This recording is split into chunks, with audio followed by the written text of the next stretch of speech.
Welcome to the Columbus Metropolitan Club. I'm Deb Hackathorn, principal with Civic Point Government Relations. I'm also proud to serve as the chair of the CMC Board of Trustees. Thank you to today's forum sponsors, Civic Point, yay, thank you Civic Point. Thank you to WOSU Public Media, and thank you to today's forum partner, the League of Women Voters of Central Ohio. Thank you also to our gracious host, the Ellis, for its generous support. We're also grateful to the Center for Human Kindness at the Columbus Foundation and to the Columbus Dispatch for presenting our live stream, being carried now on CMC's social media platforms. Let's thank everyone today for their support.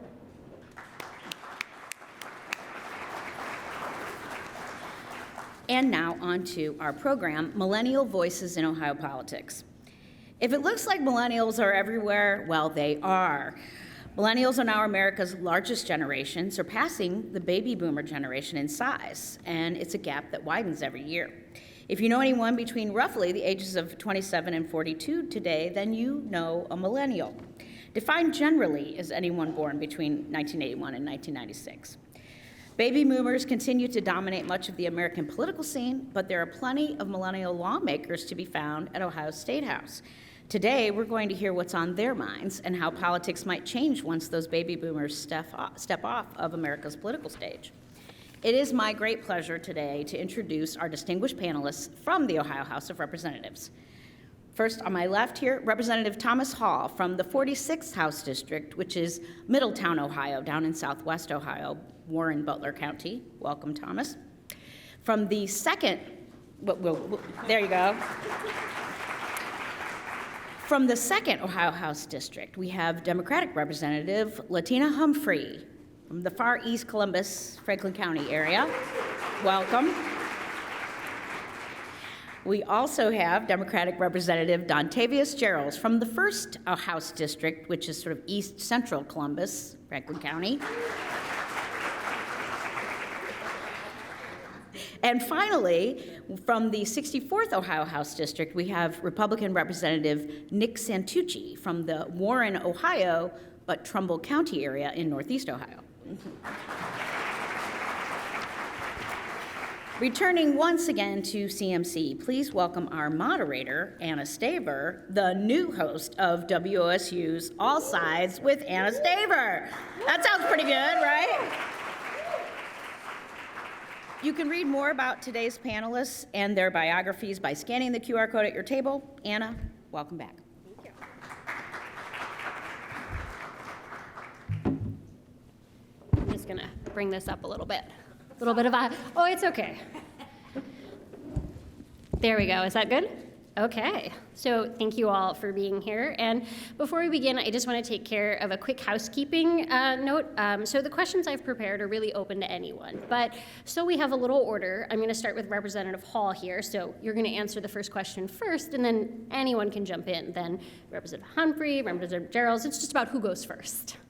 So with that said, I want to start by saying generations can be defined by a handful of big moments. So events, tragedies, even elections that define who we are by our shared memories and shared experiences of living through those moments when the world changes. So for baby boomers, it might have been the civil rights movement, the assassinations of Martin Luther King and JFK, the end and the start of the war in Vietnam. For Gen X, it was the Challenger explosion, many of whom watched it in their elementary school classrooms. It could be the resignation of President Richard Nixon or the fall of the Berlin Wall. But for us millennials, we experienced September 11th as children. The old of us was 18 when the Twin Towers were hit. We came of age as computers and cell phones became household items. We shepherded in the birth of social media. We celebrated the capture of Osama bin Laden, and many of us graduated into the Great Recession. So, and the age that we experienced these events matter. So, not to put Representative Hall on the spot, but we're about a decade apart, even though we're both millennials. So we both remember the terrorist attack on 9/11, but I was 17 and he was 6. So, so we had two totally different experiences on that day. So my first question to all of our panelists is a way of introducing yourself. So tell us a little bit about yourself and about that first big historical moment that you remember. Well, Anna, thank you so much for the opportunity. We good, Doug? All right, we want to make sure. Thank you all for being here today. My name is Thomas Hall, State Representative from Southwest Ohio. I am the baby of the group. I have the youngest member badge for this term, I think, and last term. Not because I enjoy that, but I really enjoy getting to work with my colleagues here today and with Anna in a lot of ways. Everybody has a journey, and I was 50-50 if I was going to share this, but everybody always asks, well, you're so young, why'd you get into politics? Was there something that happened? Was there something that you were really passionate about? And for me, it was because someone told me no. Someone told me I couldn't do it. And that's what started my journey in politics. At the local level, back home in a population. Spite is a great motivator. Yes. I come from a small community of about 8,500 people. I knocked on literally every single door in that community. And it really showed me, kind of what I was capable of, not only in politics, but in life, being able to put yourself out there, take a stand on issues, and really try to give back to the community that gave me so much growing up. So come from a small town, Southwest Ohio. We're in our second term in the Ohio House. Really appreciate the Columbus Metropolitan Club allowing us to be a panelist today. Your CEO, love and honor is all I have to say, as we're both Miami graduates from Southwest Ohio. But to get to the question at hand, the first event that I can remember is 9/11. Sitting on my parents' bed at our house in our small community. My dad is our local fire chief back home. So we spent the day at the local firehouse, and it was kind of an eerie feeling because nobody came around. It was, one of those days that sticks with me, even though I was 6 and you were 17. But at the same time, I think that having, the experiences we've had shared, and we'll get into these more today, really helps the Ohio legislature move it forward and bring in that new generation of leaders. Everywhere I go, I talk to people about their experiences and what's passionate about them. Tonight I'm going to Miami University to speak to a group of college kids about their future. And what's important is people to have a belief that they can do it. I think a lot of our youth nowadays don't have that belief anymore. They get involved with technology. They start to self-doubt themselves. And I really think that us leaders up here have a job to make sure that next generation is better than us. We want to lead this state in a better place than we started. So I'll turn it over to Rep. Humphrey. Well, first of all, I think that deserves a round of applause if you all would honor him. Well, as was stated, I'm State Representative Latyna M. Humphrey. I have the pleasure of representing Ohio's 2nd House District, and I'm going to say I represent the entire east side of Columbus, including far east Columbus. But certainly a pleasure to be here. Thank you to the CEO, Sophia, for asking and inviting us to be here. Thank you to our moderator for today. But I guess to get straight to the question, we were asked about one of those trying times, pivotal times in our lives, and I would have to echo, it was September 11th. I was 9 years old. I was in the 4th grade, and if you're here and you're from Columbus, I went to Duxbury Park Arts Impact, and I remember sitting in the classroom. It was a normal day. I think it was like mid-morning, normal day, and all of a sudden the television was on. And everybody kind of was in disarray. Our teacher was she handled the situation really well, but you could tell that it was impacting her. And for us as students, I don't know that we thoroughly understood what was going on, but what we did understand is that something was wrong in our country. And I remember distinctively parents picking up their children left and right. In fact, my mother came to pick me up as well. And I just remember not thoroughly just again understanding what was happening, but something was wrong. Our folks in New York were not safe, and honestly, we felt like we were not safe all the way even in the state of Ohio. So that was one of the most pivotal times in my early life, being a millennial, just kind of remembering that and how it truly had an impact on me. So thank you for the question. Well, yes. Well, good afternoon, everybody. How you doing today? First and foremost, to Sophia, to Ann, to each and every one of you, thank you so much for being here.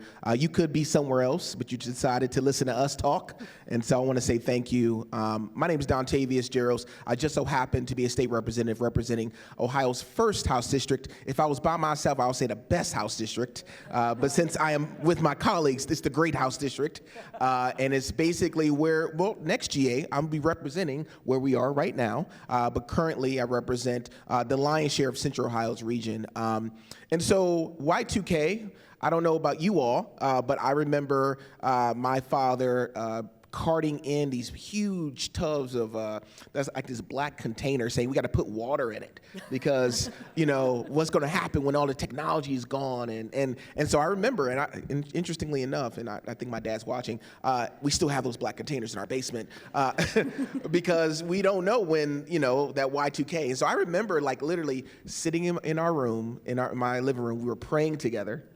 And we were like, okay, we were counting down the 10, 9, 8, 7, 6 to New Year's, and then the lights shut off, right? But they didn't shut off because Y2K happened. They shut off because my little brother touched the light. And so it was really a moment of, I'll never forget that, because it was like, we were praying so hard, like, Lord, don't let these lights turn off. And it, you know, and sure enough, the lights stayed on. And so I just, again, I'm really excited and privileged to be here. I'm in my second term. I serve as the assistant minority leader, one of the youngest in the country. And it's been a pleasure and an honor to represent people. And when I think about the work that I do each and every day, it's about impacting humanity. And I'll get a little bit deeper into that and my why as to what does it mean when you say impact humanity. But as a millennial, I think about that. It's about what are we doing, as my colleague said, to be that strong link in the chain so that when somebody comes behind us, there's a foundation of support that's going to take us to a better place. And so happy to be here, and thank you all.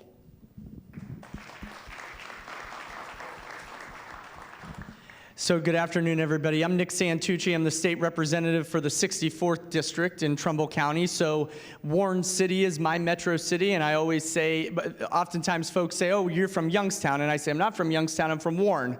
Youngstown is a totally different county and a different metro city, and so I'm from Warren City. Grew up in Howland, graduated from Howland in 2009, moved away to John Carroll University, graduated from there in 2013, and moved back home right off of the cusp of the 2012 election. So I was a political science major, all fired up for government and politics, and began working in county government, before I moved into the Youngstown-Warren Regional Chamber, where I had a great career path and then ultimately ran for state rep. So thanks for having me today. I appreciate CMC for inviting me today. It's an honor to be here with my colleagues. To answer the question, Anna, actually the 2000 election was one of the pivotal moments in my brain. I was in government class, and we were assigned to do current events, the who, what, where, when, and why of what was happening throughout our country. And I had my mom's side I grew up with them. They were very conservative. And my dad's side, I came from more JFK Democrat side, where my grandfather was a union bricklayer. And so I was constantly getting both sides of the political spectrum when I would have holiday dinners and things like that. And so politics, I felt, was in my blood at a very young age. And the 2000 election was really pivotal for me because of the current events and the things that I had to do for my history class. But on top of that, Y2K was another one. I remember the countdown and being scared. I didn't quite understand what that all meant at the time. I thought the sun was going to go out. Actually, at the time, I didn't know what was going to go on. The lights were going to go out, which meant the sun was going to go out. And then, of course, 9/11, I remember being in my, I think it was my 5th grade class. Mrs. Barba was my teacher, and my mom came and picked me up as well. And I remember going home and just being infatuated with the television, watching these attacks go on. And actually, I believe it was the 3rd plane that flew over the state of Ohio that landed in Pennsylvania, actually flew over our Youngstown-Warren Regional Airport. And so we were very terrified and concerned and scared. And so lots of unfortunate political impact throughout our history, but I do believe Ohio's future is bright, and I'm happy to be here with my colleagues, happy to be here with you, and thanks for the opportunity. My father was a Republican and my mother's a Democrat, so I know exactly what that dinner table is like. But so now that we can place you all on the millennial timeline, I wanted to talk about the major events that shaped your life. So it could be a world event, it could be a personal event, but how they pushed you perhaps towards public service or maybe even tried to push you away. That is a tough question when you put it in that lens. But I think what shifted me into wanting to be in politics, if you will, really, I think was personally what I was going through at the time. I'll tell you that I always wanted to serve. I'll tell you that I always wanted to lead, but didn't always have the infrastructure or the support or the foundation to be able to do that. But I was in college when I made up my mind that service was something that I wanted to do. I think what further amplified that was Trayvon Martin in 2000, and I believe it was 12. It kind of shifted my mindset, something that I had already been thinking about, making sure that all people were treated equitably and treated fair, but then also making sure that Black and brown folks were also treated that same way. And that kind of catapulted me into further trying to figure out how I would serve. But it really wasn't until the end of 2015 that I really kind of put boots on the ground and put myself in a position of service. And again, it started from personal issues in my life, but I kind of just made my mind up based off of what I seen and what was going on in our country. And I started off just by thinking, you know, the best way I can get in the game without having the support, without having the education, would be to serve. And I actually seen that, a post that kind of pushed me into that on our council president's Instagram at the time before he was council president. He said, all good leaders serve, and it clicked. I understood that I didn't have the background. I understood that I had some ways to go, but I decided that service was something that I wanted to do, and it started with the Flint water crisis. So I guess I could even start there as well. What I decided to do as a single mother, I decided to drive back and forth to Flint, Michigan off my own dime, use my tax return to help the folks there, fixed up my car, drove back and forth for 6 months to help them on off weekends, helping at the YWCA, and helping with our county party. I mean, anything that I could do to put myself in a position of service, that was something that I wanted to do. And it catapulted me to meeting my best friend. You probably see us up here cackling, but this is my best friend, and at one point he was the president of the Ohio Young Black Democrats, and I met him, and he kind of helped me and shifted me and mentored me to be where I am today. So it really was trying to figure out what I could do to serve. Also understanding that if you want to change things in your community, if you want to change things around you, I learned this from Dr. King and learning and studying, you probably need to start by doing it legislatively, but then in addition to that, you need to learn how to serve your community. And so he helped me to see that as well, in addition to me trying to figure out my own path. So hopefully that answered your question, but that's how I got here today, was service. There were no shortcuts for me.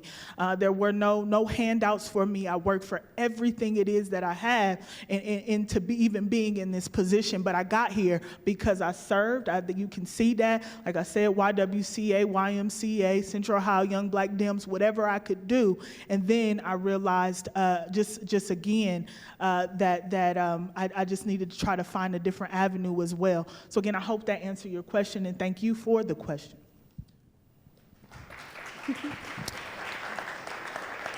I know I got to talk. Ooh, this mic is hot. I love it.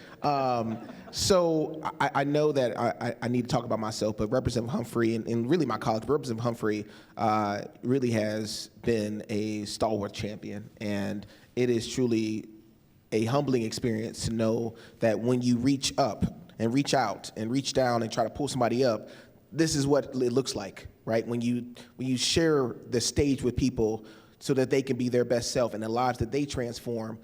So it's a blessing. Can you all give her applause if you can? That is my homie, my friend, you know.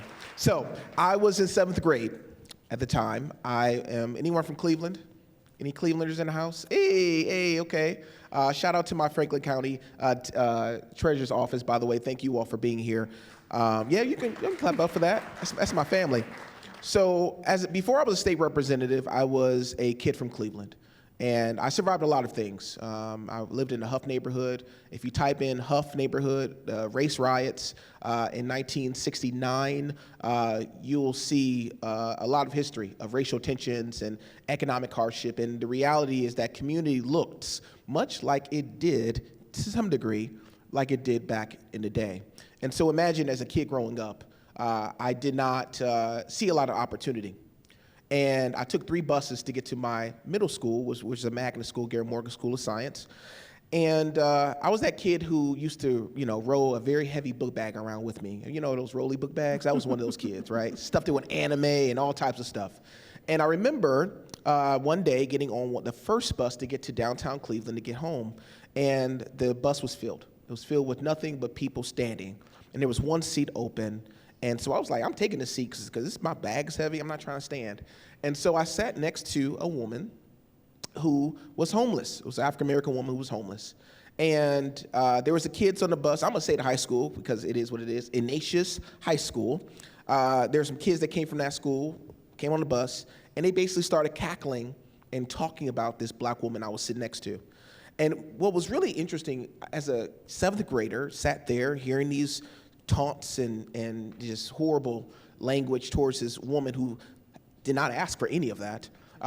It was the silence of people around me. No one said nothing. And I remember I got kind of mad. I was going to say pissed, but oh well. And I was like, as a kid, I was like, why is no one else speaking up? And so I stood up and said, you can't talk about this woman like that. You don't know her story. You don't know what she's been through. I didn't know where the words were coming out. I don't know where they were coming from. They were just coming out. And the high school students replied with, is that your mama? And if y'all, see, I wear a suit today, but back then, it would have been a whole different situation. And miraculously enough, as I was about to take it off all my stuff, and like, you ain't gonna talk about my mama, the bus driver stopped the bus and proceeded to kick these students off the bus. And then everybody was shouting, yeah, good job, yeah, that's great, I'm glad you did that. But I was more mad that no one else said anything, that I was the 7th grader that had to stop this moment of this taunting, this disrespect towards a woman who you didn't know her lived experience. And I didn't know what that meant to me until years later. After I got off the bus, the woman was crying, saying, thank you, thank you, thank you. She had said nothing the entire way. And as I thought about this moment in college, Martin Luther King says, to serve, you only need a heart full of grace and a soul generated by love. And I learned in that moment that I loved this person enough to speak with them, speak for them, fight for them, even if my voice was shaking as well. And that was the moment that I knew that I wanted to do this work, because I'm willing to speak up and speak out even when my voice shakes. And for that, people's lives can be saved. And so that is what, like, the moment that led me and propelled me into this space. And plus, I also wanted to be Oprah, just a little added note. But yeah, that's what I wanted to do. That's what led me into the journey.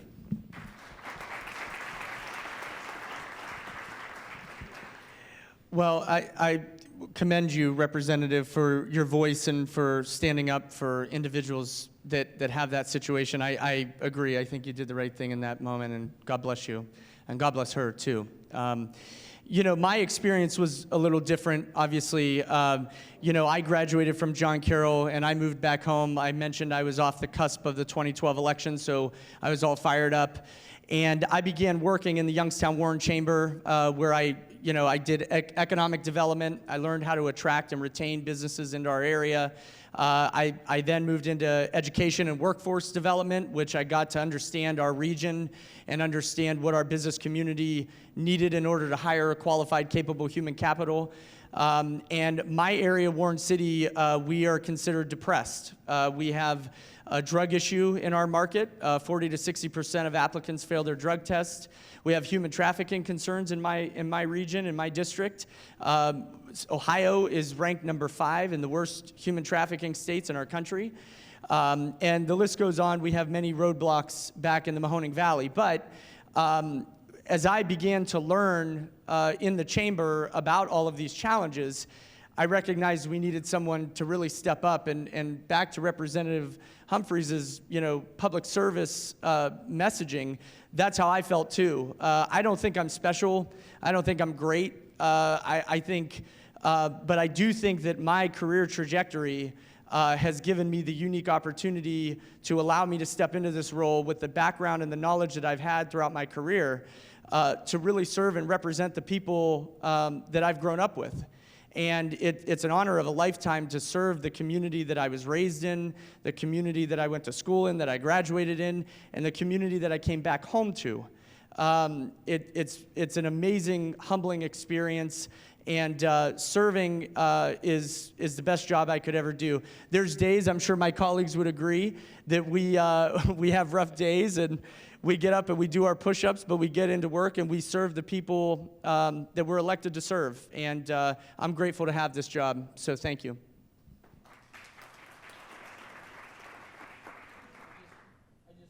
Oh, is your mic on? Test. There we go. Sorry about that. I just want to start off by saying, I've gotten to travel, and see a lot of great places in the United States and outside, and I got to travel with Rep. Jarrells a few months ago, halfway around the world, and his Oprah comment, he might not ever be Oprah, but he's got a heart like Oprah, and I sincerely mean that. And if he had the money, he would give everybody a car in this room today. You get a car, yeah. And he's the reason I have this jacket on today, because I woke up this morning and I seen where it was, and I was like, it's got to be Rep. Jarrells' district or Rep. Humphrey. They got to be close to there. And I was like, he can't outdress me today. I'm going to be in his backyard today. But I love hearing the stories because, just like we have stories, you all have stories. And I wish we had time today to hear all of your stories of why you do things. Growing up, I always heard that there is the two most important days of your life are the day you're born and the day you find out why. I add a day to that. I add, for me, the day I was baptized, actually with Rep. Jarrells, 8,000, 6,000 miles away in a different country. But to me, I think my story is a little bit different in a number of ways. Both my parents growing up were first responders. So growing up, my dad was, like I said, our fire chief. He was also a county sheriff's officer in our county. And my mom, she ran on the life squad and did some other things. Now she does real estate. So for me, growing up, all we knew was service to our community. And all I ever knew growing up was going down to the firehouse or going to the township trustee meetings and getting involved. And for me, it was looking at our township of 8,500 people and realizing that there was no voice for my generation or any of the young generations. It was predominantly an older person's job. And they didn't really do too much outreach in our community. And I felt like that void was lacking in our community. And that's when I jokingly said in my first remarks, I mentioned that I was interested in running. Kind of like Rep. Santucci, I was so super excited. I was helping out in official things and political things. And they said, you're too young. You'll never win. And I was like, okay, I'll see you in November kind of thing. And for me, it was never a pride thing. And, the more I get into this job, the more I realize, the impact we can have on our communities in such good ways. And we do have some long days. We have some rough days. But to think, we live in the greatest country in the world. We live in the best state in the country. And think about, we have 4 representatives here. And we're not yelling at each other. We're not, complaining. We're not arguing. This is democracy in a lot of ways. And whereas we disagree on some issues, that's perfectly fine. But it's about getting together and, showing people that this can work. This can be possible. There are so many issues we face. There are so many bills we vote on a bipartisan basis. And I think there's always a false notion that, Republicans hate Democrats, Democrats hate Republicans. Both their ideas suck. I want to vote for somebody else. But in the State House, it's not like that. And I think, Anna, with your years of service, in the State House, you've seen a lot of bipartisanness. I kind of want to know your story as well. You're a millennial. We can't forget that. Oh, my gosh. But just appreciate the opportunity to give back to my community, because I have one goal in life, and this may be a little too personal, but my dad's my best friend, and I love my dad more than anything in this world. And for me, I want to make him proud. That's it. I don't have a goal of climbing the political ladder or doing something outside of being a state representative. But to wake up every day and I think about that, how can I make him proud today? What can I do to move our communities forward? And for him to say, hey, I'm proud of you. And that's, I might get emotional, but that might be the most important thing to me, is just to lay down and I know and I made him proud. I'll tell you my story afterwards. I don't want to take up time from you guys. It's a clever dodge, but it is. I've learned from the best. But before we move on to the next question, I just want to quickly let our audience know, and those watching online, that the last portion of our conversation will be devoted to your questions. So if you have one, you can start to formulate it. If you're here in the room, you'll go to the mic in the corner back there. Online, you can drop it into the chat. So just as so we all know. But I want to talk about some of the issues that seem to really be facing our generation. So millennials finally crossed the 50% mark on home ownership this year, but we're well behind older generations. So baby boomers, for example, are 80% homeowners. And in fact, millennials are about half as likely to own a home as young adults were in 1975. So if we should be incentivizing home ownership, I guess that's the first question. And if we should, what should the state be doing? What should that look like? So there's a couple things I want to pin to that question. So I thank you, Ann, for asking it. In my district, around 54.6% of homeowner-occupied housing, the residents, the owners, use 30% or more of their income to pay for that home. And so the reality is, while you may have a home in my district, you may have struggles putting food on the table, taking your kids out to a nice dinner on a Saturday, paying for prescription drugs that you need to stay well, or even showing up to a doctor's office. And so while it is incredibly important that home ownership, and we increase that, we have to have home ownership that is affordable. And so I do want to pin that first before I talk about our remarks.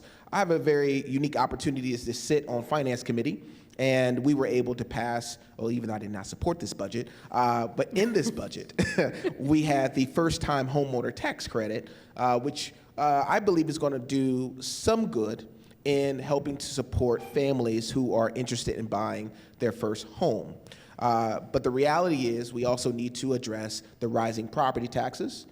Yes, I'm glad that folks' homeowner, their valuation of their houses are going up. That's great. But when you are in a position where you are being priced out of buying a home because the property taxes are simply too high, and you may not receive the 10-year tax abatement in some neighborhoods. You may not receive that, right? There are some neighborhoods who may have that as a part of their package.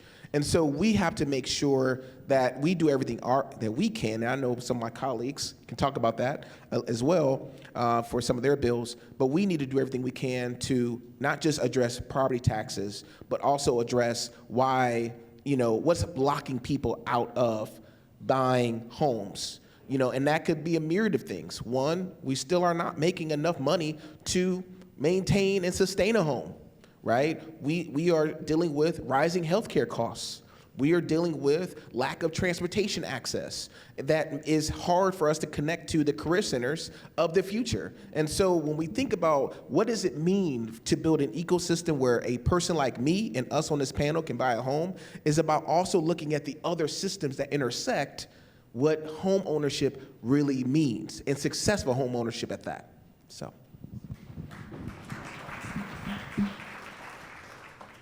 So I have a different perspective as well. I appreciate your remarks, Representative. In the Mahoning Valley, we have a lot of nice neighborhoods that could be really wonderful first homes for millennials or for anybody. but we just haven't invested in those neighborhoods and revitalized them. And so one thing when I announced that I was running for state rep, I always worked on, I called it the 4 L's that I wanted to see improved in the Mahoning Valley. Better lighting, better litter control, better landscaping, and supported and improved law enforcement.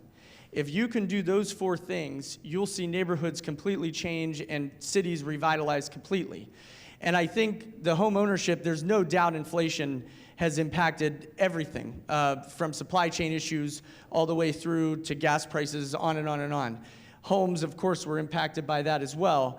And so my vision and my hope is that we in the legislature can continue to work on revitalizations of neighborhoods and homes and build good family units, so that millennials can step into their first home and rebuild a neighborhood and be a part of that process, and then move on as their career, changes and grows.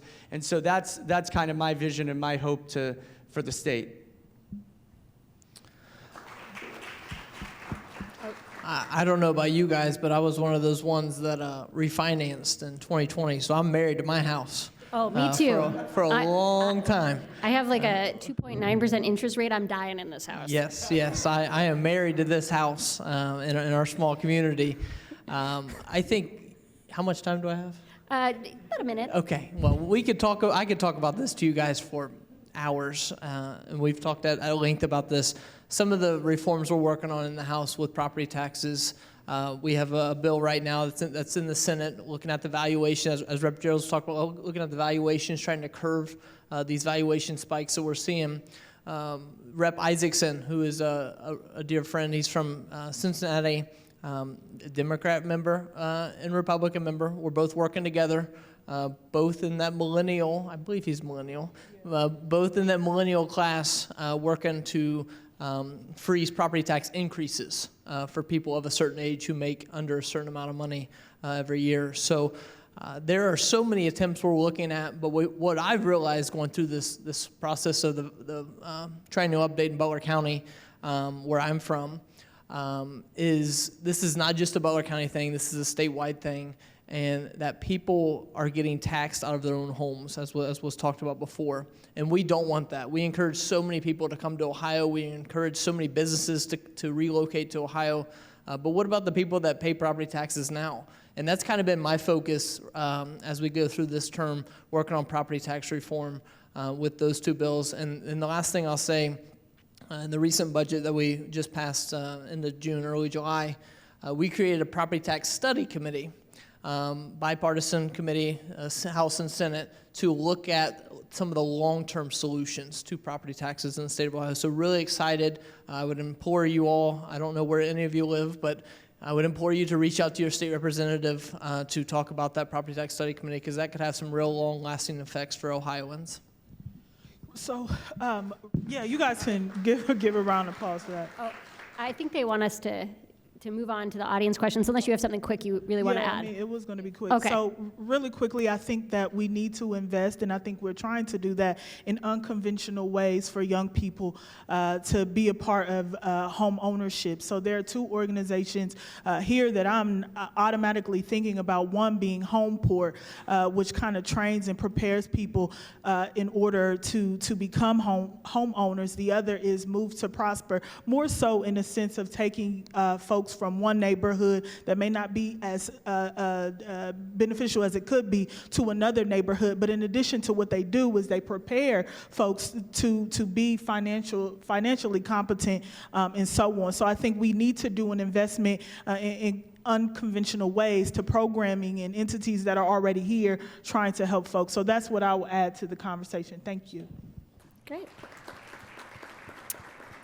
All right, so I cannot see your name tag all the way from here, so. Oh, is it on? Got it. I got it, Doug. You're good. All right. I'm Mantra Moody, so I work for CMC, and I will be curating questions online. And if anyone has a question in the room, please make sure to line up behind me. And also, to get to as many questions as we can, please keep your answers brief. Okay, so the first question is from Mindy Justice. What do the panelists think the millennial version of the American dream is? Is it different from other generations?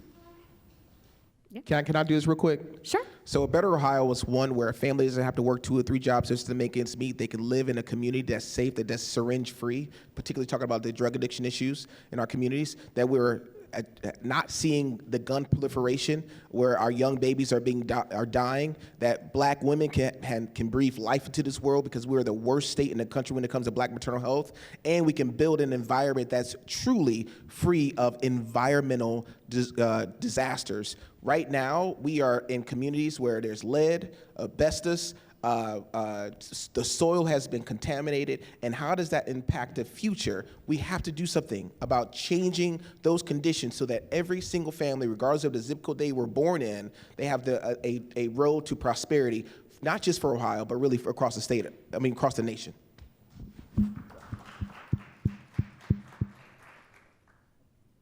Hello, I'm Bill Wayhoff with Steptoe and Johnson.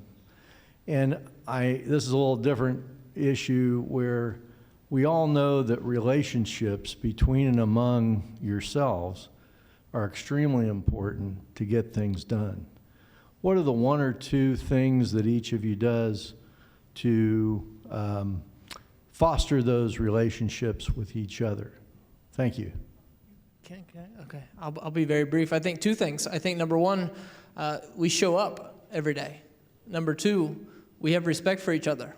My district is drastically different than Rep. Humphrey's, than Rep. Jarrells, and even Rep. Santucci's.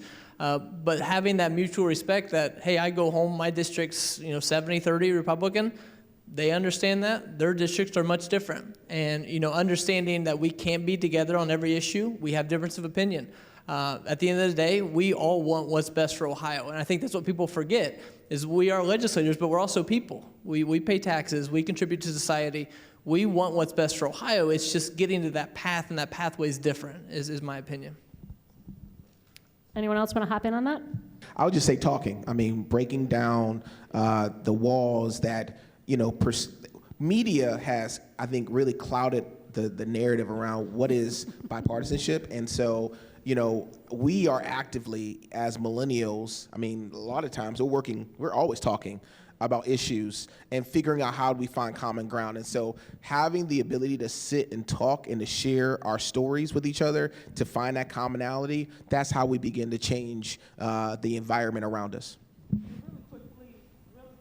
Testing. Okay, really quickly, I think understanding your district. So like my colleague here has said that his district is completely different from mine. I think for me, the reason why I foster relationships and the reason why I have to do that is because I understand the makeup of my district. There are lots of areas of opportunity, infant mortality, high rental evictions, you name it. I don't have the luxury of going into the State House and not working across the aisle. That's the bottom line. I don't have it. So when I go into these conversations, I hate to say that it's transactional, but I go in with the mindset, if I've had to deliver, I don't have a choice not to be able to do that. And so when you have that mindset of bringing something back to your district, you'll talk to whoever and not selling your soul, but you'll have conversations with whoever you need to have conversations about so that you can bring something back to your district because they are counting and depending on you. So that's what I'll add to that question.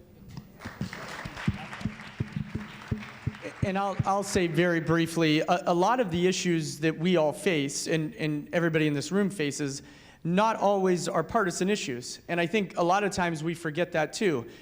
The whole state has a drug issue. The whole state has workforce development problems. The whole state has human trafficking concerns. I think to Representative Hall's point, we all represent different districts and we all want Ohio to be number 1. It's just the route that we get there. But we do need to find synergy on what projects or problems can we all be unified on and solve. And then some of the outlier problems, we could put those aside. They still need addressed, but we put those aside until we get some of the major things done. So thanks for your question. All right, this question is from Bill Lafayette. Far too many millennials are disengaged from public affairs or turned off by the nastiness and lack of respect. How can we help younger people understand the importance of being involved? Well, one of the pride and joys that I've had, besides passing 6 bills in my first term in office, has been bringing young people to the State House. I represent Central Ohio, Central Columbus, a part of it. And I always ask in rooms, who's ever been to the State House, right? And it doesn't matter if you are a person who is 50 plus, a millennial, a Gen Xer, or I don't know what the Y, Gen Z, there you go, XYZ. The reality is so many of our young people particularly are disconnected because they've never been in a place. They've never been in the people's house, right? And so I do everything I can to bring schools, to bring classes, to bring programs that are mentoring young people into the space. And I always ask, what was one thing you want to do or one law you want to change?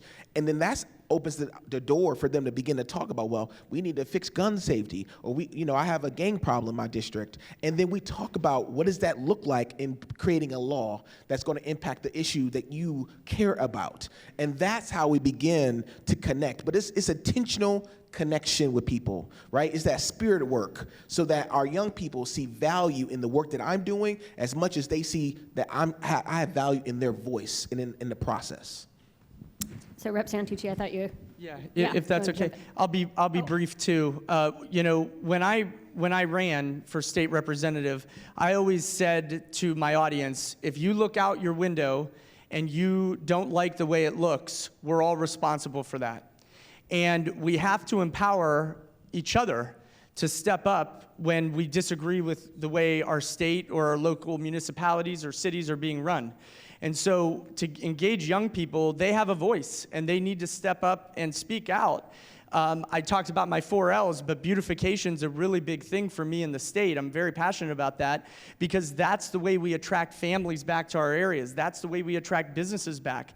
Nobody wants to move to Ohio if they don't feel safe, if it's not beautiful, and they don't want to raise a family here if that's the case. And so my response always to young people or anybody is speak up and elevate your voice, because a mentor of mine always has said to me that we are generalists. You are all the experts. If you're not knocking on our doors and telling us what you need done, we are not mind readers. We can't represent you to the best of our ability if there's no communication. And so that is not only with our millennials, but that's with everybody in this room and everybody that's watching and everybody across this beautiful state. So really quickly, oh my gosh, okay. Really quickly, I think that it is incumbent upon us, not only is it incumbent upon our constituency to come to us, it's incumbent upon us as legislators to be in our communities.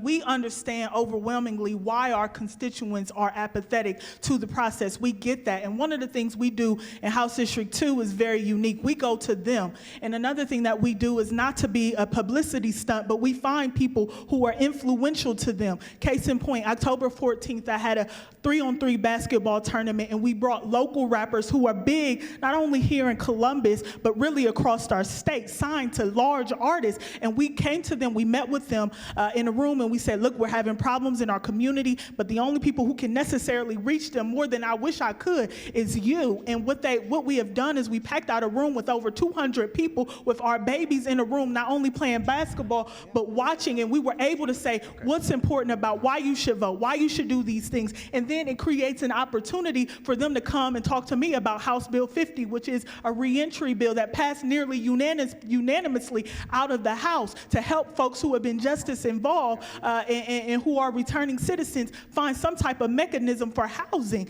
That's what we do. We go to them. We can't always expect people to come to us. I need you to understand that I'm here and I'm not just some fly by night and you just see me at churches on Sunday and see me in communities when it's election season. But if I'm committed to staying in my community 24/7, you see me, you know I'm accessible, you know that you can touch me, you know that you can talk to me. That's important. We can't just blame it on everybody else. Oh, they need to come to us. No, we have to be in our communities, knee deep, boots on the ground. And when we do that, then we have relationships. That's how I've been able to foster relationships. That's why when I walk in the stores, people are like, I know you. May not can pronounce your name, but I know you. And that's important. So that's what I'll add to that question. Yeah. I think, so it looks like we might have time for one more question. And I would just quickly add that, having observed how the sausage gets made over at the State House for a couple years now, the lobbyists are always pushing their ideas, so you should definitely be pushing yours. Thanks very much for each of your service. I'm not a lobbyist, but three of my colleagues here at the table are. And I think it's timely because this morning, National Public Radio had a story about millennials, particularly those in Congress, and whether they use social platforms. The one of the day was TikTok, and so I'm interested to hear, I'm Frank Reed. I worked in the Senate when I was 19 years old. I was a staffer. My wife worked in the House, and we've done a lot to help people run campaigns.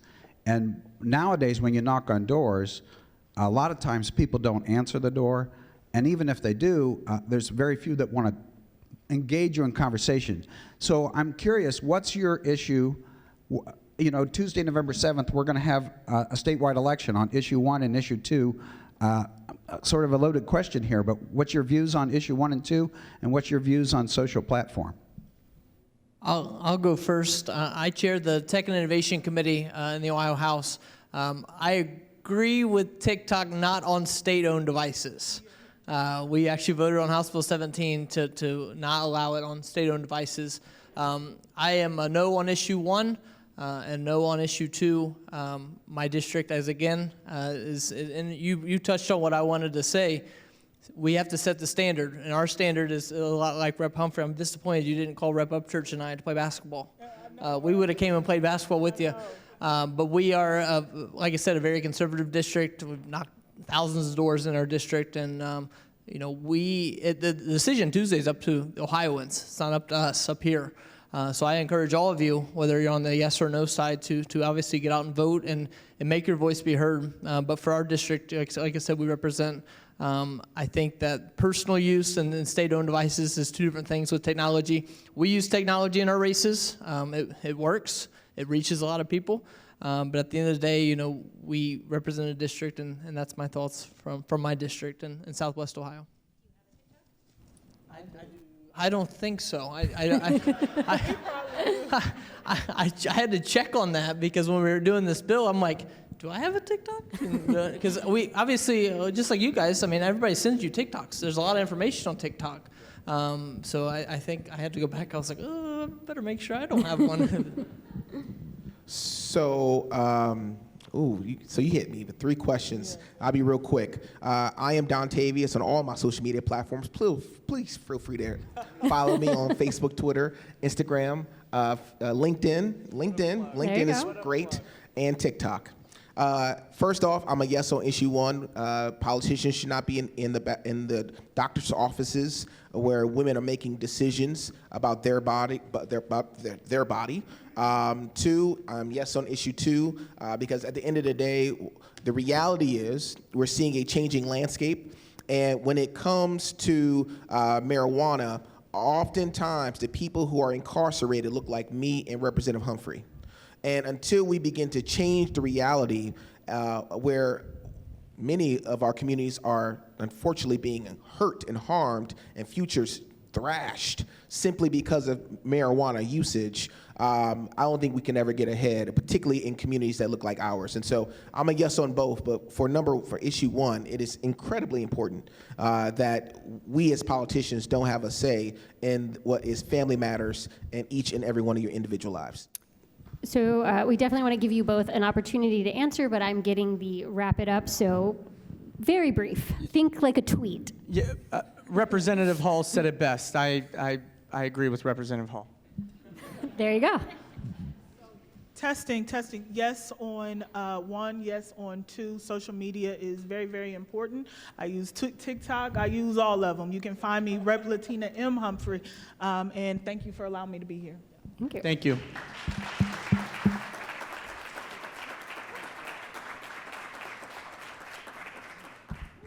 Bring that baby down. Okay. Well, I hope you all feel inspired about the future, having heard from these millennial legislators. Thank you so much to today's sponsors, Civic Point, and WOSU Public Media, and today's partner, the League of Women Voters of Central Ohio. Thank you to the Ellis for your ongoing support.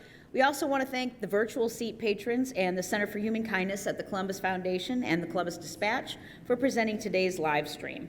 And of course, we couldn't do this without all of you, so thank you for being here.